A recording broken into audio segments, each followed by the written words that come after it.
Retomando então aqui a nossa aula, vamos ver como ficou a demonstração de vocês. Lembrando que pode ter ficado diferente da minha, tá? Qualquer dúvida, aproveitem aí, postem no fórum de dúvidas ou aproveitem o momento síncrono para tirar essa dúvida presencialmente, virtualmente comigo, tá? Então, como é que ficou a demonstração aqui do nosso primeiro argumento, né? Então, eu tenho 3 premissas, que eu nomeei elas como alfa 1, alfa 2, alfa 3, e eu quero chegar nessa conclusão aqui, ó, que é o não R, tá?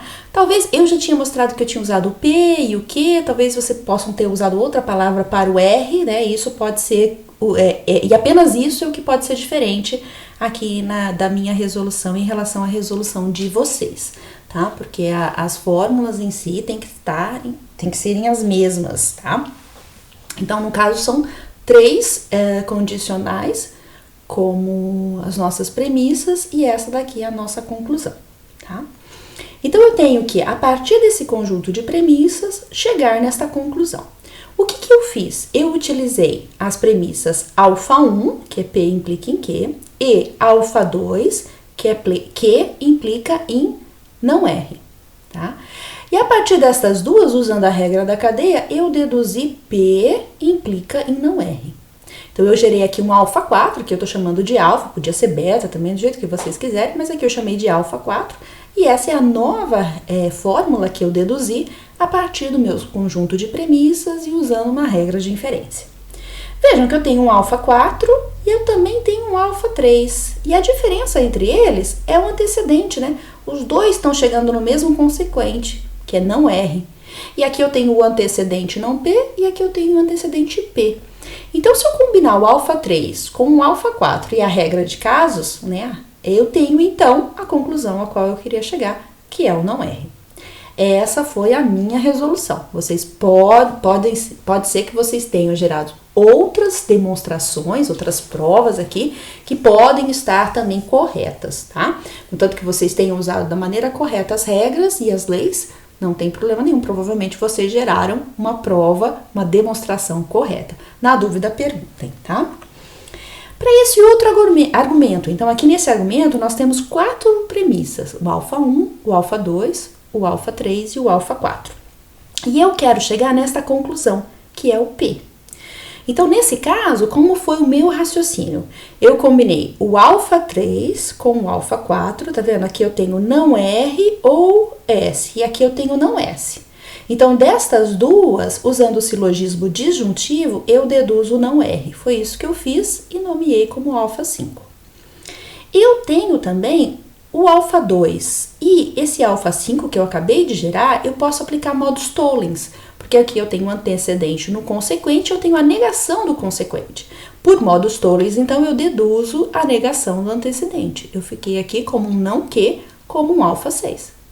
Posso aplicar de novo modos Tollens aqui em relação ao alfa 1. Então, eu tenho aqui, ó, a negação do consequente, e aí, então, o que eu vou gerar? A negação do antecedente. Vejam que a negação do antecedente é não P. Isso daqui, eu poderia até ter colocado direto aqui com a lei da dupla negação, mas eu deixei separadinho. Então, eu fiz aqui não P. E isso daqui, pela equivalência da dupla negação, é equivalente a P. Ou seja, eu acabei de demonstrar que a minha conclusão decorre do meu conjunto de premissas, tá? De novo, vou bater nessa tecla. A demonstração de vocês, a prova de vocês pode ter sido diferente. E por último, nós temos esse último argumento, que ele tem 3 premissas, né? Alfa 1, alfa 2 e alfa 3, e eu quero chegar nessa conclusão que é S, tá? Aqui, o que eu fiz? Vejam, eu peguei alfa 3, porque olha aqui, primeira coisa, né? Por que eu fiz isso? Antes de eu explicar o passo, que é um passo que vocês podem ter dúvidas, né? Vejam quem que é. Eu quero chegar, de novo, né? Vamos raciocinar, eu quero chegar nesse S. O único momento em que o S é usado aqui nas minhas premissas é aqui no alfa 2. E aí eu tenho um R e implica em S. Ou seja, se eu tivesse o R, se eu conseguir derivar o R, eu consigo, por modus ponens, chegar no S. Mas como é que eu vou derivar o R? Onde é que o R aparece? O R aparece aqui, ó, nesta fórmula. Ah, então eu consigo derivar o R aqui se eu tiver o antecedente ocorrendo, aplicando o modus ponens, de novo eu consigo, né, derivar o consequente. E como é que eu vou ter o antecedente se eu só tenho P? Mas eu tenho P, eu posso, com a regra da adição, adicionar a P o que eu quiser. Olhem aí na tabelinha de regras de vocês. Se eu tenho alfa, eu tenho alfa ou beta como consequência lógica. Não importa quem é esse beta. Então, no caso, quem que vai ser o meu beta? Vai ser o beta que eu preciso, vai ser um não que. Então, eu faço, a partir do alfa 3, por meio da adição, eu adiciono a ele o que eu quiser. E eu adicionei o não que porque eu quero este antecedente para poder derivar este consequente via modus ponens.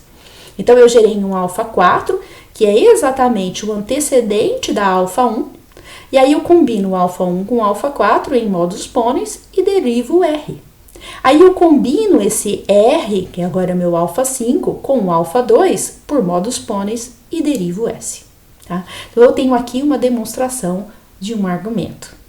Pode parecer estranho a gente ter adicionado ao P o que a gente quiser, né? A gente faz isso na regra da adição, mas é válido na lógica. Se você duvida, faz a tabela verdade e comprova que esse alfa 4 é uma consequência lógica do alfa 3. Tá? Ok, então espero que vocês já tenham entendido a lógica da prova direta, porque agora a gente vai complicar um pouquinho mais, tá? A prova direta ela não é a única estratégia que nós utilizamos para demonstrar a validade de um argumento. Uma outra prova que é bastante interessante de ser usada é a prova condicional. É essa que eu vou mostrar aqui para vocês, tá? Então, eu vou utilizar este argumento em língua natural e ele diz o seguinte, ó, seu tornozelo está muito inchado, né? Então, nós já vamos mapeando isso daqui, né? Então, essa daqui é a minha primeira premissa e isso daqui não tem nenhum conectivo lógico, então é uma proposição, né, atômica, uma fórmula atômica, e aí eu mapeei ela para P. Aí eu tenho uma segunda premissa que diz, olha, se seu tornozelo está muito inchado e você continuar a correr, então seu tornozelo não vai sarar em uma semana. Né? Começou a ficar mais complexo aqui, né? Então eu tenho aqui um C, então, só que o antecedente do C, veja, ele é uma conjunção. Então ele é uma conjunção de P, que eu já tinha nomeado anteriormente, com esse novo trecho que eu estou nomeando como o quê? Tá aqui, ó. Esse é o antecedente. Tá? Esse é o antecedente da minha implicação. Quem é o consequente? O consequente é um não, tá vendo? É a negação de um outro trecho, que é o trecho de seu tornozelo sarar em uma semana, né? Que eu chamei de R. Tudo bem? Mapeei aqui. A próxima diz, se seu tornozelo não sarar em uma semana, então você não estará apto a disputar a corrida. Apareceu um novo trecho aqui, que é o estar apto a disputar a corrida. Então, eu estou fazendo aqui uma implicação, novamente, de o antecedente é não R, por causa deste não aqui, ó, não R. Isso está sendo implicado em um não, olha aqui o não S. Aqui está, tá? Logo, a conclusão que eu quero chegar é uma implicação de novo, olha, se... Então, aqui, né? Se você continuar a correr, então você não estará apto a disputar a corrida. Né? Então, eu vou ter uma implicação aqui do que, essa é a minha conclusão, a implicação do que em um não S. Ou seja, acabo de montar o meu argumento agora e eu quero descobrir se esse argumento é válido. Então, como é que nós fazemos isso? Pegando esse conjunto de premissas e tentando chegar a essa conclusão. Tá? E eu vou fazer isso usando uma nova estratégia de prova, que não é a prova direta. Veja, se o argumento é válido, você vai conseguir prová-lo por qualquer estratégia de prova.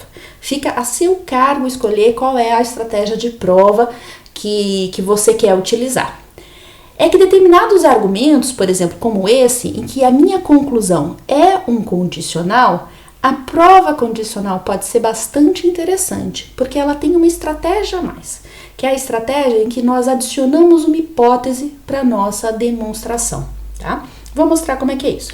Então, nós temos um conjunto de premissas, em que eu tenho P como premissa, eu tenho essa outra implicação como premissa e essa outra implicação como premissa. Estão aqui as minhas premissas. A elas, eu posso, né? Eu falei, você que vai escolher qual é a estratégia que você quer demonstrar, quer utilizar. Mas na prova condicional eu vou então inserir uma hipótese, ou seja, eu vou inserir um novo fato, e esse fato que eu vou inserir para fazer a demonstração, depois ele vai ter que ser, entre aspas, removido. O que eu quero dizer com entre aspas removido? Se eu coloco essa hipótese, eu retiro, entre aspas, ela, condicionando ela na minha conclusão. Então, por exemplo, aqui a minha conclusão é que implica em não S. Então, isso daqui que fala, opa, eu acho que eu posso usar a prova condicional, pode ser interessante eu usar a prova condicional aqui, porque eu posso inserir o que como hipótese, que é o que eu fiz aqui, tratar esse que, as hipóteses, a gente trata elas como se elas fossem tão verdadeiras como qualquer uma das outras premissas, ou qualquer uma das fórmulas que são derivadas. Então, eu utilizo essa hipótese que, e depois eu consigo removê-la implicando ela aqui, ó, fazendo o que, a hipótese que eu inseri, né, que é o que, implica em alguma coisa que eu derivei, tá? Então, quando a minha conclusão tiver esse formato aqui, ó, de implicação, a prova condicional é uma possibilidade bem interessante para ser usada. Não necessariamente só nesse caso, e não é porque tem um condicional na sua conclusão que você tem que usar a prova condicional, tá certo? É simplesmente uma estratégia a mais para ser usada, e no caso em que a conclusão é um condicional, é uma estratégia bem interessante, tá? E como é que eu faço? Bem, uma vez que eu coloquei a hipótese, o meu raciocínio vai acontecer como na prova direta, tá? Então eu vou deduzir o quê? Por exemplo, o que eu fiz, eu tenho que chegar ao quê? Nesse não S, tá? Porque eu já assumi o quê como hipótese, então eu já tenho ele. Agora eu preciso chegar no não S. Então, já que eu tenho não S, olha, eu tenho não S aqui. Eu tenho não S aqui como um consequente de uma implicação com não R. Então, se eu tiver um não R, eu consigo usar modus ponens, por exemplo, né? Já tô pensando aqui, fazendo meu raciocínio. E esse não R, onde eu tenho? Olha, eu tenho não R aqui. Eu tenho não R como consequente dessa implicação em que eu tenho como antecedente P e Q. Então se eu tiver um antecedente, eu consigo chegar em não R, por modus ponens. E eu tenho esse antecedente? Eu tenho esse antecedente, porque eu tenho P como premissa e eu tenho Q como hipótese. Então eu posso combinar as duas, então eu estou combinando aqui a minha premissa alfa 1 com a hipótese que eu coloquei, que é o gama 1, por meio da regra de conjunção. Duas coisas separadas, que são verdades separadamente, elas são verdades por meio de uma conjunção. É isso que a regra da conjunção diz. Então, uma vez que eu tenho esse antecedente agora, por modus ponens eu consigo derivar o não R. É isso que eu fiz. Então, eu combinei o alfa 2 com o beta 1 e derivei o não R. De modo similar, eu também vou aplicar modus ponens agora com alfa 3 e beta 2. Então, eu tenho o não R implicando em não S. Como eu tenho não R, eu derivo não S. Ou seja, eu cheguei na parte do consequente da minha conclusão.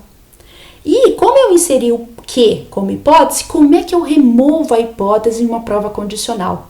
Fazendo a hipótese ser o antecedente da implicação, tá? E com isso a gente chama de introdução da condicional.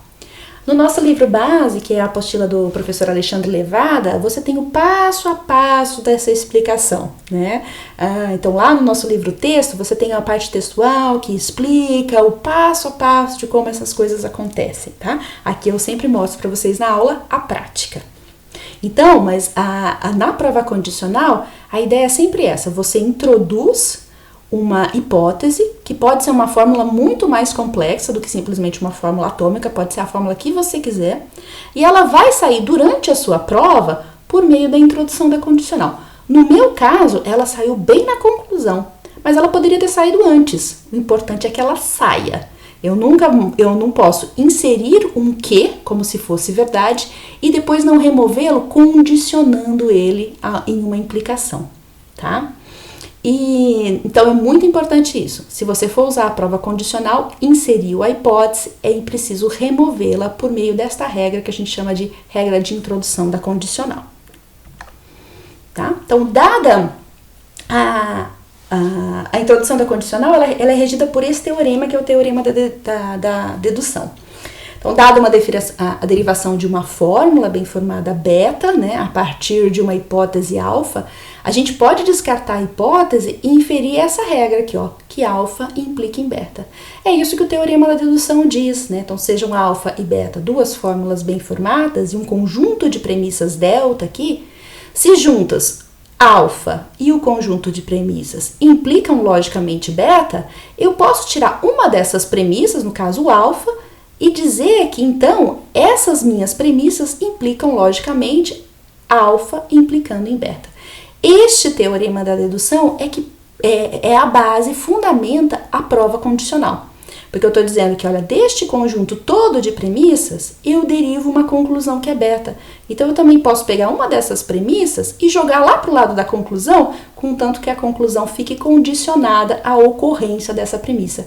É isso que a gente faz quando a gente faz um condicional. Essa conclusão aqui está condicionada a esse antecedente, que é o alfa, que era uma das premissas. Vamos ver se vocês entenderam, tá? Então, aqui eu trago para vocês um argumento que eu quero que vocês tentem provar sozinhos aí, que é válido usando a estratégia da prova condicional. Não é para tentar fazer com prova direta, é para tentar fazer com prova condicional. Então, você só tem uma premissa aqui, que é essa daqui. P e Q implica em R.